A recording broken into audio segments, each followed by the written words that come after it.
കേന്ദ്ര നിർദ്ദേശപ്രകാരം കേരളത്തിലെ എല്ലാ ജില്ലകളിലും നാളെ മോക്ക് ഡ്രിൽ നടത്തും. ജനസംഖ്യയും കേന്ദ്ര മാനദണ്ഡവും അനുസരിച്ചാകും ജില്ലകളിലും മോക്ക് ഡ്രില്ലുകൾ നടത്തുക. മോക്ക് ഡ്രില്ലിന്റെ ശരിയായ നടത്തിപ്പ് ഉറപ്പാക്കാൻ എല്ലാ ജില്ലാ കളക്ടർമാർക്കും മറ്റ് ഉദ്യോഗസ്ഥർക്കും chief secretary doctor A Jayatilaka നിർദ്ദേശം നൽകി.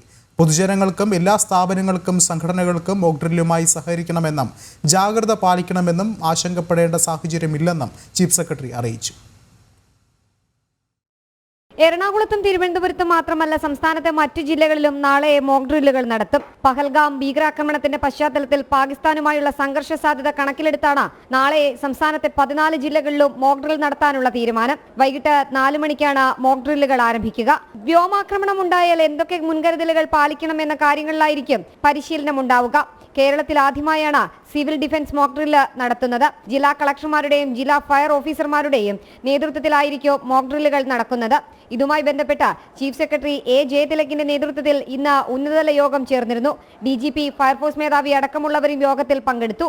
എയർ റെയ്ഡ്, സൈറൻ സ്ഥാപിക്കുക, അടിയന്തര ഒഴിപ്പിക്കൽ തുടങ്ങിയവയിൽ പൊതുജനങ്ങൾക്ക് പരിശീലനം നൽകുക എന്നിവയും മോക്ക് ഡ്രില്ലിൽ ഉൾപ്പെടുത്തും. കേരളത്തിന് പുറമെ 259 ഇടങ്ങളിൽ നാളെ മോക്ക് ഡ്രില്ലുകളുണ്ട്.